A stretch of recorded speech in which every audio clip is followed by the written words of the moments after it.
You're listening to an Airwave Media Podcast.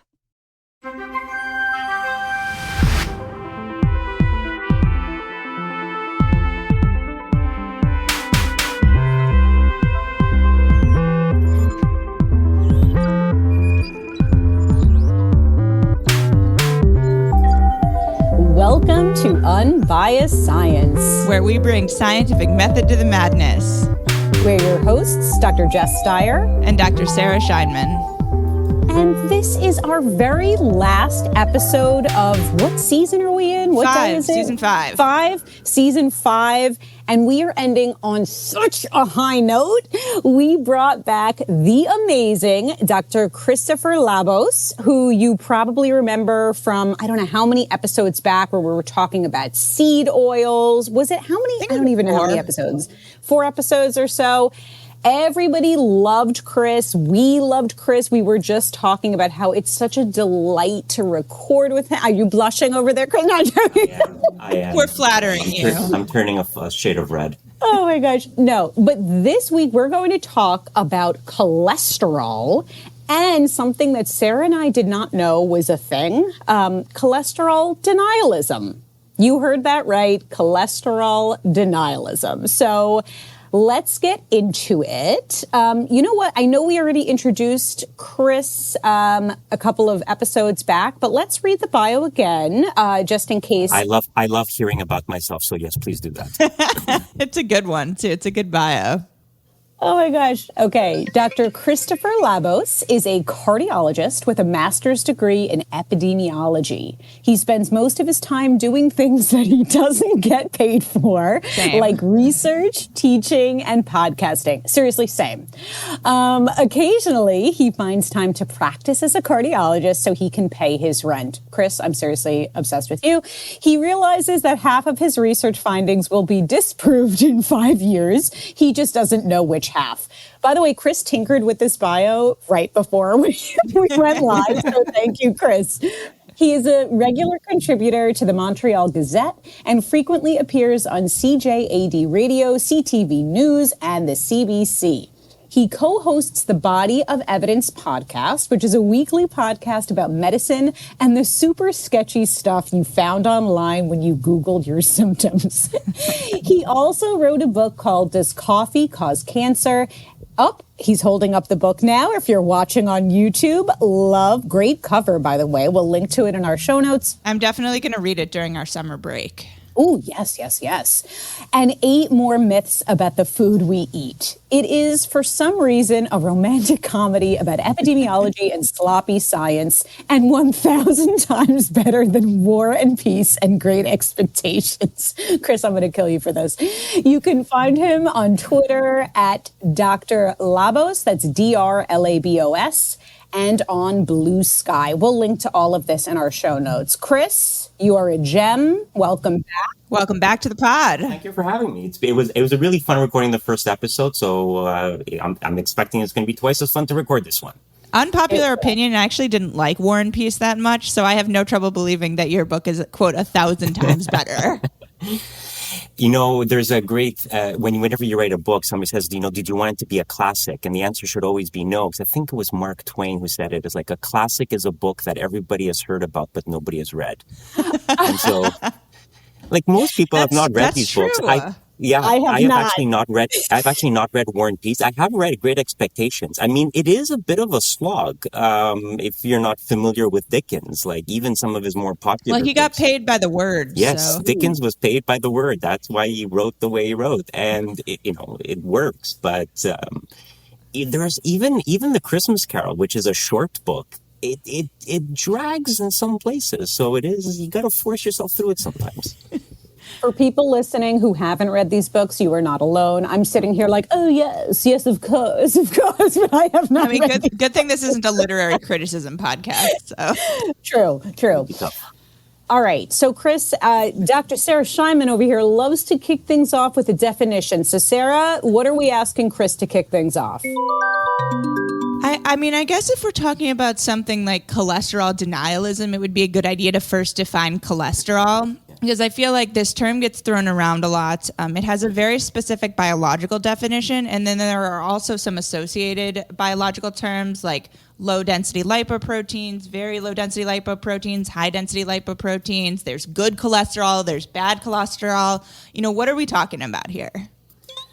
Right. So cholesterol is a molecule. It is basically a fat. It is something that you synthesize in your body. You actually use it for a bunch of different things, right? You use it to manufacture hormones, you use it as a signaling molecule.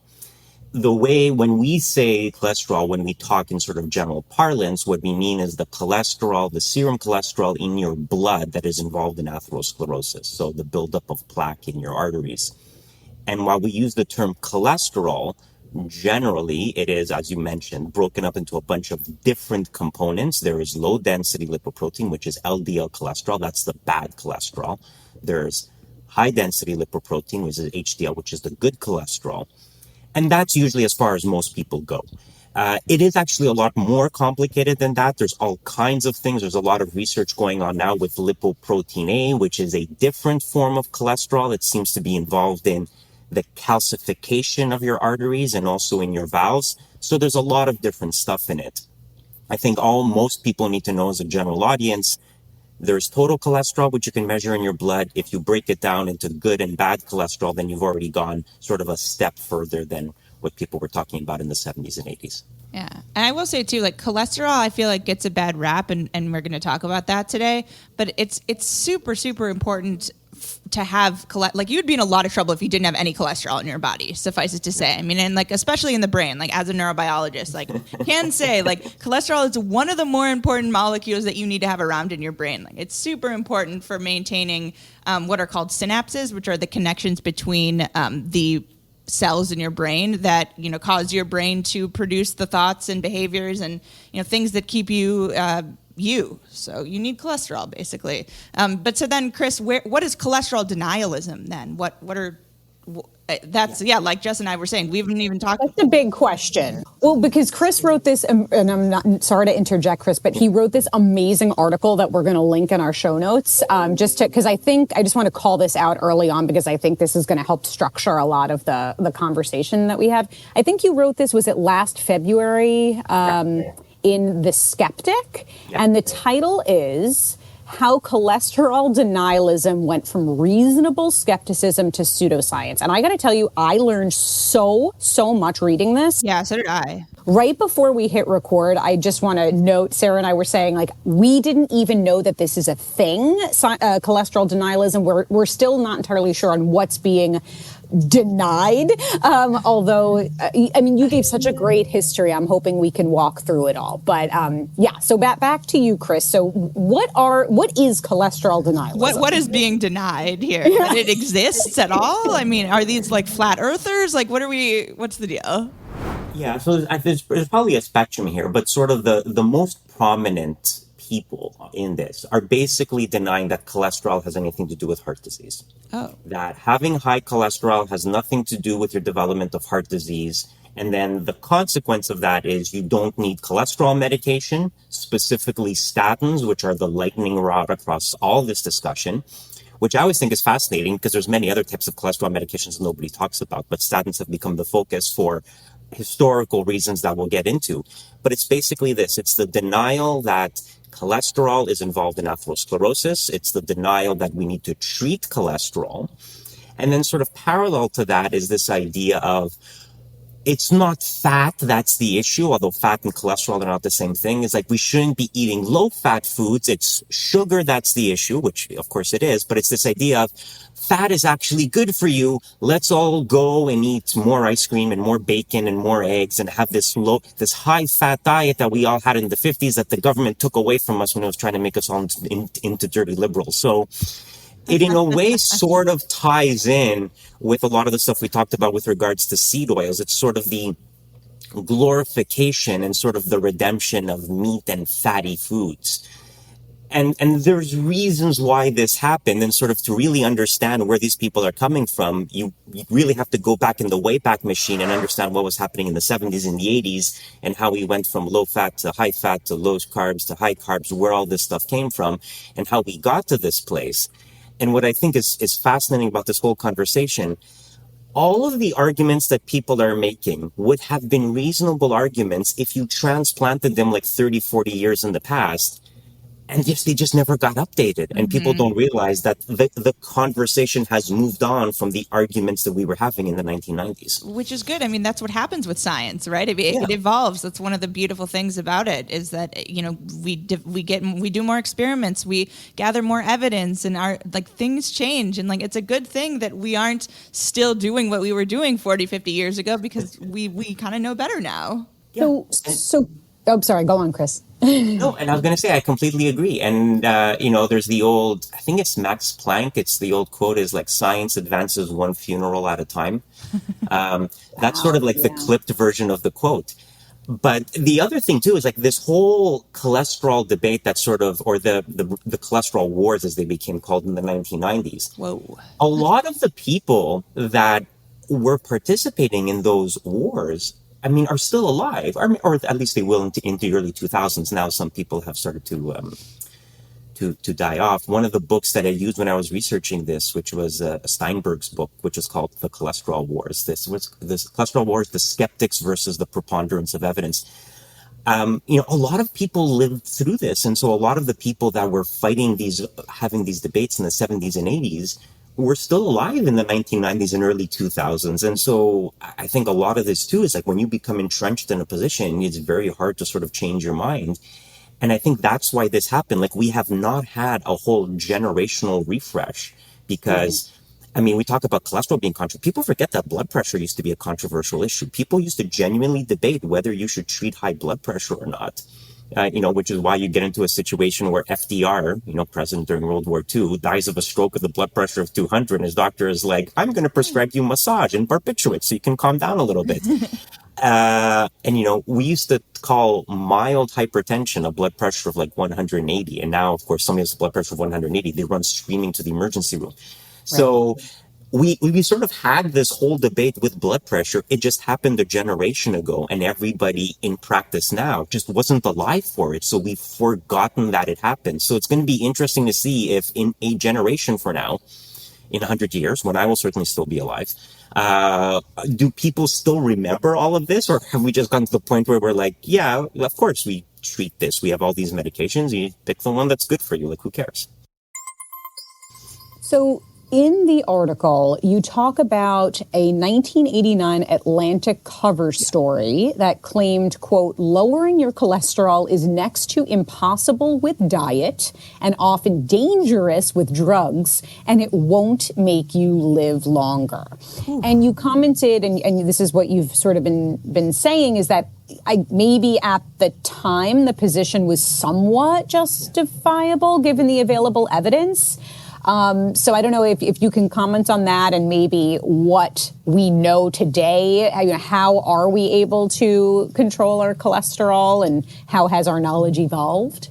Well, and I think that you're right. If you were reading that article when it was, or that issue when it was published in 1989, that was not an unreasonable position. Now, it's a little bit inflammatory. That covers a man eating with like a bandage over his mouth, and it's like, so it is a bit inflammatory. But it is not inaccurate because pre-statins, when statins didn't exist, the medications to treat cholesterol were frankly not that good. They were used in certain situations, but they had a lot of side effects. They were not that effective. And the reasons why statins became as popular as they did is because they were the first medication that really worked. And if you want a modern parallel, think about Ozempic, semaglutide. Every weight loss medication that came before it was frankly terrible, which is why they were almost never used. So why did semaglutide explode? Because when you needed to treat obesity, which is a medical problem, now all of a sudden you have a medication that works. So of course it's going to sort of change the conversation. So the problem too is that 1989 was not that long ago. I was alive back then. I have a living memory of that period of time, wax on, wax off, et cetera, et cetera. If you know, you know. But, you were there. So if you were just consuming popular literature, I mean, people are not reading the Journal of the American Medical Association. They're not keeping up with all these things. They're like, well, I remember this, and this sticks with you. And so It's because we haven't had that generational shift yet where people have forgotten the stuff that we were talking about up until very recently, like up until the early 90s. If you said treating cholesterol is not worth it, that was not inherently wrong. So, Chris, you talked a lot about the history of research, and actually cholesterol research spans, I think you said, about 100 years, right? 100 And it years. started in, in 1913 when, how do I pronounce this person's name? Nikolai... Anichkov. Yeah, proud Russian name. Okay, as an Eastern European, I should know that, but botched that. I should know that. And he demonstrated that rabbits fed purified cholesterol developed atherosclerosis. Yeah. However, these findings couldn't be replicated in other animals, which led to valid skepticism at the time, right? Sorry, were you going to say something? Well, I was just going to say, so like, that's it. So like, join me in the Wayback Machine. Let's go back to sort of pre-World War I Europe. You have this guy, you have Nikolai Anichkov. He's doing this very interesting experiment. He wanted to understand what cholesterol did. People knew that atherosclerosis was a thing. You do, dissections, you see plaque building up in arteries. Like, what causes it? So he did exactly that study. He took rabbits, he fed them purified cholesterol. He had control rabbits that had a regular diet. He then heroically sacrificed them in the name of science, cut them open, and looked at their arteries and said, aha, these rabbits that I fed pure cholesterol to developed atherosclerosis. Now, what's interesting is Steinberg in his book, I'll pull up the quote, he says, if the full significance of his findings had been appreciated at the time, we might have saved more than 30 years in the long struggle to settle the cholesterol controversy, and Anichkov might have won a Nobel Prize. Instead, his findings were largely rejected or at least not followed up. Serious research on the role of cholesterol in human atherosclerosis did not really get underway until the 1940s. So we basically lost 30 years of research because people didn't believe Anichkov. Now the question becomes, would you have believed him at the time? Because what he did was he fed cholesterol to rabbits and they developed atherosclerosis. You could very justifiably say, well, okay, but just because you've done something in an animal doesn't mean that you can replicate it in a human, right? So if we were alive back then, would we have believed in Anichkov? Maybe not, right? If we applied the same critical thinking that we use now, we would have said, well, there are issues with this. And when people tried to replicate his results, it didn't work. They tried to do it in dogs, it didn't work. They tried to do it in rats, and it didn't work. It only worked in rabbits. And people were like, well, is the rabbit model a good model for humans? And people said, well, I don't think it is, because they said, well, we're meat eaters. We're much closer to like dogs and rats and other larger animals than rabbits, which are herbivores. Now, that's not quite true, because if you go back to early humans, they actually ate very little meat. I think we talked about this when we were talking about seed oils, right? So there was this misconception as well. But again, the people who were skeptical of Anichkov, they weren't wrong, because it wasn't consistently demonstrated in every animal model. You can't necessarily transpose an animal model to humans. So right. This is this fascinating thing that Anichkov was right? He proved in a fairly clear way that cholesterol is involved in atherosclerosis. And yet, if you were applying rigorous scientific skepticism to his experiments, you wouldn't be convinced at that point. Like if you were a cholesterol skeptic in 1913, you would not have been wrong, and you probably would have been part of the scientific consensus. So that was sort of step one. The problem was that nobody sort of dug into it and realized what the issue was. And the issues with dogs and rats and other animals is that they metabolize cholesterol differently, how they excrete it with bile acids. And we sort of know that now in retrospect. But because nobody sort of took that work seriously, basically, a whole generation, like 30 years, was essentially lost, because the cholesterol work really only got started again in the 1940s and 1950s as people started examining what cholesterol was and how it behaved in the human body. I mean, and I think it makes sense. Like that whole story kind of points to like how skepticism is in fact scientifically valid in certain contexts, right? Like the whole scientific process kind of thrives on skepticism. And I think this whole, like, maybe we needed those 30 years in order to like really get to the heart of what was happening. And like, you posed the question, like, would you have believed him? I don't know. Like, I don't know if I would have. Like, I think I would have had the same questions that you posed. Like, well, what's different? Maybe it's just something weird about rabbits, or like, how often do we consume pure cholesterol in our diet? You know, like, and all of these questions would have definitely come up in my mind. Like, it's an interesting question you posed. Yeah, and that sort of is the issue, because you had this pause and then you had to wait for I'm skipping over a lot of people, like, De Goff and all people who did all kinds of crazy research in this. But what really sort of reignited this debate was second half of the 20th century, you started seeing this increase in cardiovascular disease. Mm-hmm. And all of a sudden people were like, okay, we really need to figure out what's going on with this. Because, prior to, late 1800s, early 1900s, I mean, people had heart attacks, but people were also dying of like tetanus and infections and whatever. But so once you get antibiotics and you get rid of acute illnesses as a major cause of death, now we enter into the chronic disease era where people are living longer and actually getting heart disease. And all of a sudden it's like, okay, now we really got to figure out what's causing all this. Let's sort of dig into the whole cholesterol thing again. And let's really figure out where it's coming from. And that's where you get the era of the big epidemiological studies that are famous/infamous in this day and age. No, Jess is dancing. I'm so excited to talk about epidemiology. This is her jam right This here. is my jam. But so, Chris, I feel like Anichkov is turning in his grave right now. I can't wait to get into the where we're at right now with what I guess people have referred to as an internet-driven cult with deadly consequences, this idea of cholesterol denialism. But just before we get to that phenomenon, just briefly, you wrote about how the turning point in this conversation came in the 90s with statins, right? And there was this 4S study with simvastatin that demonstrated that the medication lowered cholesterol, reduced heart attacks, and decreased mortality. And since then, as you've described, there's been a lot of epidemiological evidence. There have been 26 randomized studies that confirm these benefits. Can you just a little bit of a summary of like what we know the incredible power of these medications in lowering cholesterol?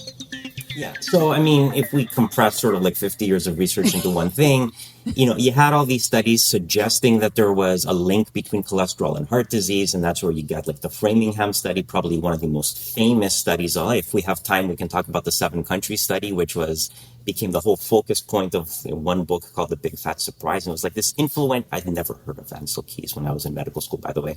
Never heard of him. Anyways, but you had all of these studies suggesting a link between cholesterol and heart disease.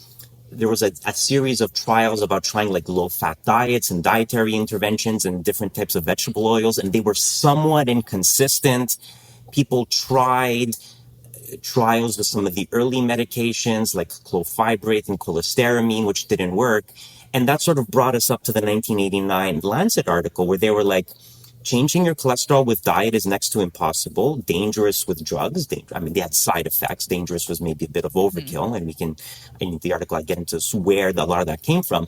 But yeah, you had this thing. It was like, okay, we kind of feel that cholesterol is bad, but changing your diet doesn't really change it all that much because a lot of cholesterol is genetically mediated. Not all of it, but a lot of it is. The medications we have are not great. And then all of a sudden, statins come onto the scene. And you have the first big trial, which was the 4S study, and then like 26 trials after that. And they keep showing a consistent benefit. The more you lower the bad cholesterol, LDL, the more you see a cardiovascular benefit. And so you see this in multiple trials, multiple groups across multiple years. You do meta-analyses, you see a benefit. And it becomes very, very clear that if you want to reduce cardiovascular events, you reduce your LDL, your bad cholesterol. And that's really the point where the lipid hypothesis, as it was called, should have become the lipid truth or the lipid dogma, because it really wasn't a question anymore. Like you could no longer deny that lowering your cholesterol reduces cardiovascular disease. The one wrinkle in all of that is that people would be like, well, all the previous cholesterol medications failed. So maybe there's just something special about statins. Maybe they're having like this parallel, what's called pleiotropy, right? So it's having this pleiotropic effect. Maybe they're suppressing inflammation. Maybe they're doing other things in the body independent of their cholesterol lowering mechanism. And a series of research articles after that showed that they didn't, because it is this very, very linear association where you can basically plot out all these studies and you can draw a very straight line between the more you lower cholesterol, the more you diminish cardiovascular disease. And when you extend that line down, you basically cross the intercept at zero. So if you could, and this was one of the papers that I wrote when I was still, I think I was a master's student at the time. If you do mathematical modeling to say, like, what would happen if you gave a statin to somebody and didn't change their cholesterol, you would see no cardiovascular benefit. So the benefit that we see with statins mediated entirely by their cholesterol lowering effect. And subsequently, to jump ahead, when we developed other cholesterol medications, you could plot those in there as well, and you see the same sort of thing. Their cardiovascular benefit is proportional to the amount of cholesterol lowering. So I think now most people who are, reading the literature and being intellectually honest about it will say that it doesn't really matter how you lower cholesterol, like the mechanism of lowering is largely independent. It's the degree of cholesterol lowering, which is why we often do combine multiple medications to get people down to target, especially if they have very high cholesterol levels.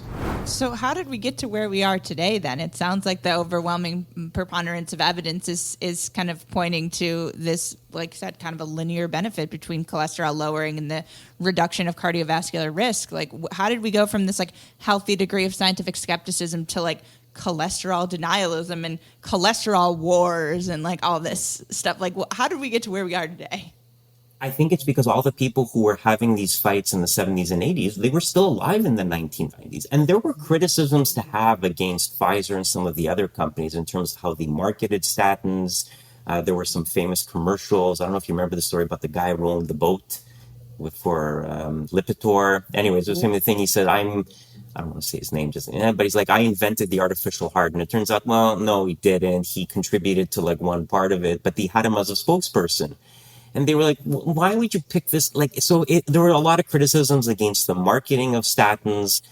They were expensive when they came out, relatively speaking. I think, our threshold for what counts as expensive has gone up in 30 years because, they were a lot, but they weren't like thousands of dollars a month like Ozempic.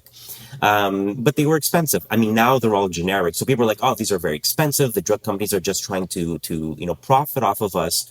And we did have this major shift from, cholesterol, there's no point in treating it. The drugs are terrible, to like, these drugs are amazing. We should treat everybody. I mean, everybody. We should treat people who have high cholesterol with them. And that shift was a lot for people. And I think what you saw was a lot of pushback. You had a lot of people who just couldn't change their minds and update the evidence.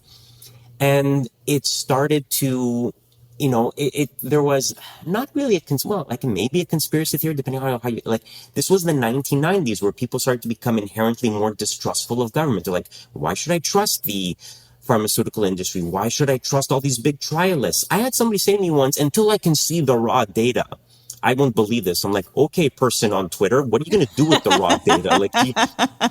But also, I mean, the idea that this is because there are people who out there who be like, this is all faked, right? This data is being manipulated, and people will, say things against like Rory Collins and all people. And they're like, oh, they're not sharing their data, so they're hiding something. And look, there is a valid criticism to be made against people who don't make data public, especially a lot of these large pharmaceutical companies. They conduct trials. They don't make the data publicly available for external review. There's big issues to be had about pharmaceutical companies, analyzing the data themselves rather than sending it out to independent reviewers. There's a lot of issues that we have to clean up in academic science. But for statins to not work, and again, a lot of the lightning rod is with statins. For statins to not work, you would have to have had what probably amounts to thousands of people. Remember, you have 26 different randomized controlled trials done by different groups across the globe over the span of a couple of decades. The amount of coordination that would have to go into sort of manipulating this data, because it's also multiple companies, multiple groups involved, it's just not feasible, right? And I think the subsequent research of different medications that are not statins has just reinforced this. But I think this was the problem, is people got into this in the 1990s, right? The internet starts to become a thing. The X-Files are on TV. Everybody's distrustful of government. It became very easy to identify yourself as a skeptic, which is unfortunate because, we like to use the term skeptic as being good for science, right? We don't believe in the alternative medicine and a lot of the other stuff that's out there. But people who don't believe in cholesterol have used the term. It's a very hard thing. It's like, no, you can't be skeptical. But that's what happened. Like the 1990s was a fertile ground for people to become essentially cholesterol deniers. And that has just persisted for the past 30 years because the internet has, to a lot, just reinforced them. And they were able to find communities of like-minded people who are not just cholesterol deniers, but also vaccine deniers and all this other stuff. So I'm so glad you said that. That's actually where I was going next, because you draw a parallel between the cholesterol skepticism movement and the anti-vax movement. And I really do feel like so much of it ties to what you described as, this anti-pharma, this mistrust, this idea that, there's this huge, massive for-profit machine that's shoving pills down our throat or vaccines in our arms, and they're not necessary, and this appeal to nature, and we don't need these external interventions and things like that. And I feel like now in 2025, we've swung so far in the opposite direction. We have the MAHA movement, which we talked about on last week's episode with Dr. Kevin Klatt, and all the nutrition and dietary myths. And obviously, Chris, we've spoken a lot about this. I believe we ended the last episode that we recorded with, there was this JAMA case study. Does this ring a bell? Where a person who was on the carnivore diet had what was it, like hyperlipidemia? Am I making this up? I don't remember what it was, but there was fat pouring out of his hand. You could actually see it, the fat deposits. So don't you feel like we've swung so far in the opposite direction? And I'm just curious how you feel this is manifesting in terms of like MAHA movement and these diets, these fads, and what say you, Chris? Well, so just relevant to our current topic, the MAHA movement, they've just appointed as their chief medical advisor. And I don't know how a movement has a chief medical advisor because they're not the government. So I don't understand their internal mechanics. But basically, they've appointed as their chief medical advisor a cardiologist from the UK called Asim Malhotra. And people can go and read his stuff if you're so inclined. I don't judge. But he has very prominently said that he does not believe cholesterol has anything to do with heart disease. And he has also very prominently said that he does not believe in COVID vaccination. So he was very famously giving an interview for the BBC in the UK about new cholesterol guidelines. And I don't know why they would have gone to him. There's other people I would have invited to that interview. But he sort of hijacked the interview to start interspersing things about how the COVID vaccines were killing people. And so, when you want to see where the intersection between the anti-vaccine and anti-cholesterol movement is, well, you look to people like that, because the same arguments that you can use against cholesterol to become a cholesterol denier is the same arguments that you can use against vaccines. This is the government and this is big pharma and the evidence is not there. Or if I can see the evidence, it's being withheld from me and I can't really analyze it. So you can use the same sort of arguments, and you can use the same arguments to sort of break it down and you realize why it falls apart. But it's a funny thing because, we're all talking about COVID, we see the consequences, a lot of this other stuff. But cholesterol denialism is this weird section of pseudoscience that nobody talks about. And most people have the same reaction that you two did, which is like, is that a thing? I'm like, yes, it really is a thing. What are we denying here? Yeah, I think it is a little bit more, there's a little bit more awareness about it in the UK because of people like Asim Malhotra, and because it is this very sort of personalized thing where people are like, oh, I'm not going to take statins. I think what I'm really curious about in the future is so much of it is about statins, that the minute you talk to people about other cholesterol medications like ezetimibe or some of the new PCSK9 inhibitors, which are actually injectable medications, so people don't know that's a thing. But they're like, I won't take statins. Like, okay, I'll give you ezetimibe. They're like, yeah, okay, fine. So I think a lot of it is really just this knee-jerk reaction against statins, and we'll see. The newer medications that are coming down the pipeline, which are really interesting, they're basically antibodies against the LDL. They're antibodies against the molecule that breaks down the LDL receptor, and now there's a new generation. Yeah, and there's a new thing about small interfering RNA therapies to do the same sort of thing. So these suck cholesterol out of the bloodstream into the cells. Very interesting science, very interesting biochemistry there. They are injections. They are expensive. Some of the newer ones are actually just every 6-month injections. So very similar to what happened with osteoporosis treatment, where we went from a weekly bisphosphonate to every 6-month injection with Prolia and other type of medications. So there's a lot of interesting evolution that's going to happen. And I think the future is eventually just going to pass this movement by where people are like, cholesterol doesn't mean anything. You're like, oh no, but I'm not taking statins. It's fine. I think it's just statins having been the first class of medication and having been the target of so much of the vitriol. That's where the focus is. And the minute you get away from statins, most people, like most patients that I see are like, yeah, it's fine. It's fine. And, people do have side effects with statins. We'll throw it out there. The big one that so there's a lot of things that people worry about. They're like, oh, it's going to cause dementia. It won't. It's going to liquefy my brain because my brain needs cholesterol. No, it won't actually. If anything, statins are going to reduce the incidence of dementia because you're less likely to have a stroke, and vascular dementia is one of the contributors to dementia. And it's a bit of a tie with Alzheimer's and all this sort of stuff. But there are all these concerns about these side effects, the big one being the muscle pains. And while there are people who develop muscle pains with statins, the incidence is actually very, very low. And when they've done placebo trials or nocebo trials, as you will, people can't actually tell the difference. When they've done the randomized controlled trials, the incidence of side effects in both groups is about the same. And then the minute they unblind people and they tell people whether they were taking statin or placebo, the placebo group, their incidence of side effects just drops off.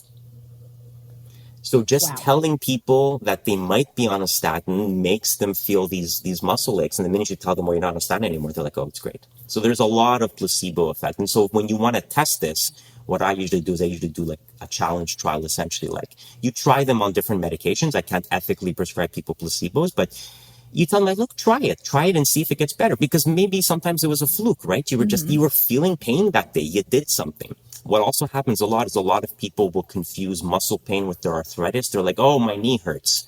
You're like, right, but that's your arthritis. Yeah, that's not like a myalgia.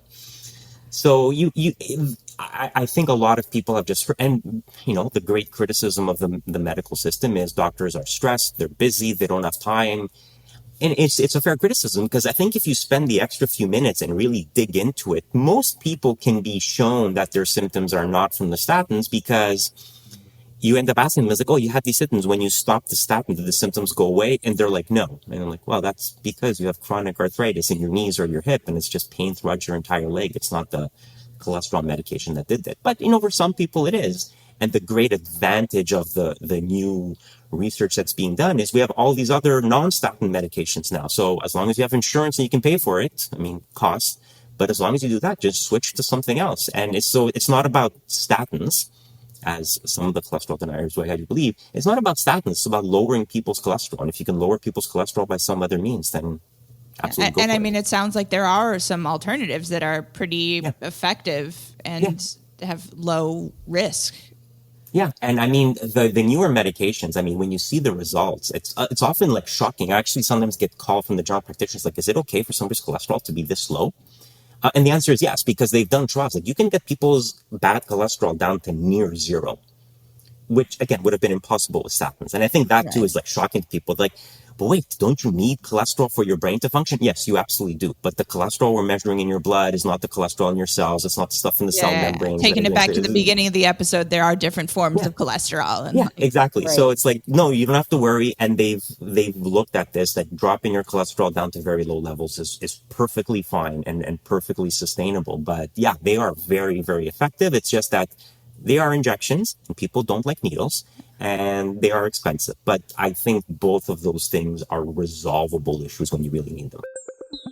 I think an important note just on the science side of things too is that your body, I don't think we've mentioned this yet, is that your body does synthesize its own cholesterol. Like, yes, you do get cholesterol from your diets, but your body also has mechanisms to produce it and synthesize it itself. So you're never really going to have a cholesterol of zero. Like, that's kind of a myth. You're never going to have a cholesterol. You're going to have cholesterol in your body. You can get your LDL cholesterol down to very, very low levels. Right. And what's interesting is that when we're born, our LDL cholesterol is essentially zero. It's just, the consequences of living on planet Earth where, you just accumulate all of this and, So that's it. So, babies have very low cholesterol and they're fine.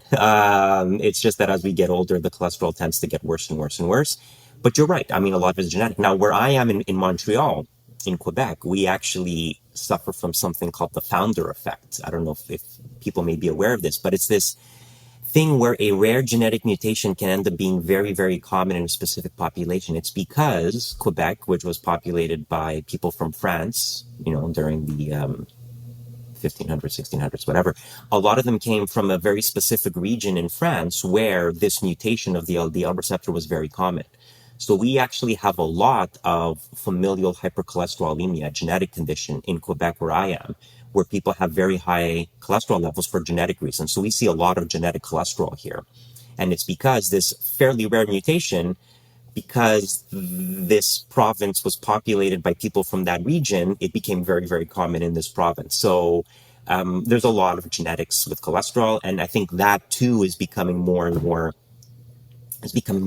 common and more observed because the cost of genetic testing is going down. It's becoming more accessible. I mean, it's still an access issue here when you're doing it for medical rather than research purposes, because you still need to get a geneticist who's going to run the panel, and there's not that many medical geneticists around, especially where I am. So there's issues there, but we are getting to the point where we're recognizing that, no, this is a medical problem and it requires a medical solution, and give it a generation and maybe this whole century-long saga about cholesterol will eventually come to an end. But it's a fascinating historical retrospective, because at any point during that journey, whether you were talking about Anichkov originally, or then the epidemiology studies, or then the diet studies, or then the early drug trials, you could have been skeptical during all of that for very valid reasons. It's just that you didn't change your mind when the evidence got there in the mid to late 90s. And that was the issue. It was like, could you change your mind?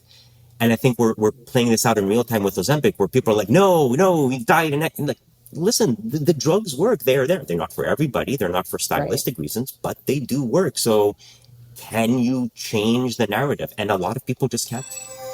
So, Chris, I know we're starting to wrap up here, but I have two more questions for you. One is, we've talked a lot about medications, and absolutely, on many occasions, medications are warranted, right, for some of your patients.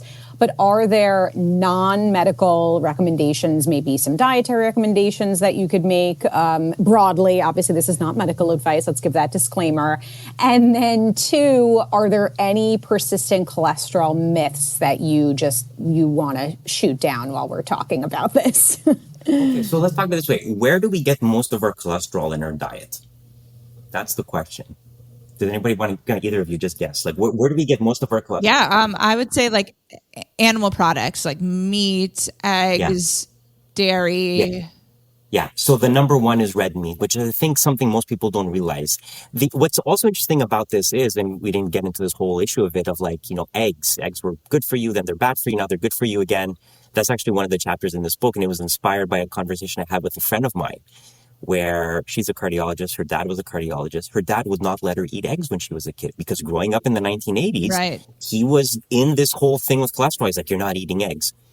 So you can eat eggs. I eat eggs. Good thing my parents were shoving Happy Meals down my throat and smoking with the windows up. So yeah, I was eating eggs too. Sorry, go on. Well, also, like, I think at one point the American Heart Association recommended no more than like 3 eggs a week. Yeah. So the problem too is, I think what's fed into a lot of the skepticism is, again, you go back to these guidelines that are like, 3 generations, 3 issue, or 3, what's the word I'm looking for? 3 issues old, or 3 updates ago. And they were like, oh, limit your cholesterol to this. And they said things like, limit your cholesterol like 300 milligrams a day. The reason why that was ultimately taken out is, number one, because the research changed, but also 300 milligrams of cholesterol doesn't mean anything to anybody. Mm-hmm. You can't measure out the cholesterol you're eating. It's in the food, right? So when there were no medications out there, I think there was a lot more focus on cut meat and eggs out of your diet. And part of the whole eggs are good for you, bad for you, good for you again, reflects that evolution in the science. And if you're just experiencing it in real time, you're like, doctors don't know what they're talking about. I'm not going to listen to this. I'm going to go out and buy books that tell me that I should eat more. So you shouldn't go out and have like a 4-egg omelet for breakfast every day. But yeah, it's clearly not a good thing to like consume massive amounts of cholesterol. But I think where we're getting to is, I think, a growing understanding that a lot of this is genetically mediated. And that while you can change your diet a little bit with cholesterol, you can change your cholesterol a little bit with diet, you can't change it all that much. And so if you've had a heart attack, if you've had a stroke, if you need to really lower your cholesterol for secondary prevention, you're probably not going to be able to achieve that on your own. Some people can. I have seen some people like really change their cholesterol. And I have some people that just have these genetically low cholesterol levels because they won the genetic lottery. So people coming from like certain pockets of like Southern Italy and Greece, and like where you look at their cholesterol profiles and like with like a tiny dose of a statin, they drop their cholesterols to near zero. And you're like, wow. I mean, they have a genetic predisposition to this. So in terms of your diet, you should eat healthy. The problem with I'm going to eat more red meat and more eggs, that tends to come along with a lot of other unhealthy stuff as well. And so should you worry about eating eggs? No. Should you eat 4 eggs every day? That's probably a lot, because if you're doing that, you're probably also cooking bacon with it, and you're getting a lot of processed red meat and a lot of salt and a lot of other stuff in there as well. So I think the dietary intervention stuff has really started to sort of not get de-emphasized, but I think there's a realization that we would be much better served as a medical community in just identifying and treating the patients who need to be treated. There's a whole parallel argument that we could have about secondary versus primary prevention. That's going to take like a full hour. So next season. But I think the big myth that a lot of people have is that you can have a debate about the cost effectiveness of statins, of like how we want to identify who's eligible for treatment or not. But that's not the same as cholesterol denialism, right? That's a cost effectiveness argument. It's trying to decide if you are high risk enough to warrant the cost of this medication, because these medications obviously cost money. So we can have valid debates about what's the best treatment. Can we drive down the cost of these medications? What risk prediction model do you want to use to identify a high-risk patient? All of those are valid debates that we can have. But we can't deny that cholesterol is involved in atherosclerosis. That is a pseudoscience. And I think that's the main focus of the article and the main focus of this podcast. The science has evolved to the point where you can no longer deny the science. Right? We've gone past that point. Now we're having nuanced arguments about how to treat patients. But the lipid hypothesis, the idea that cholesterol has something to do with heart disease, that's a fact at this point. And anybody who says otherwise is no longer a skeptic. They're a denier. Mm-hmm. Beautifully said. You wrap that up with a bow. Dr. Christopher Labos, thank you so, so much for joining us. Again. And for helping us end season 5 with a real bang. So we really, really appreciate it. And we definitely want to have you back for season 6. Yeah. I just put up the bat signal. I'll come running. Love it. And to our listeners, thank you so much, for tuning in with us this season. As for when we'll be back, that's a little bit TBD. We're shooting for late August, but you girls need a little bit of a break. Even when we're taking a break from the podcast, we will still be posting regularly to social media, our infographics, our long-form content on Substack. Yes, so you will not miss us, and we will be back soon. So with that, Sarah, take us home. Yeah, thanks so much for tuning in, everyone. We hope you learned a thing or two. I certainly did. I would say please join us next week, but please join us next season on your trusted source for no nonsense, just science.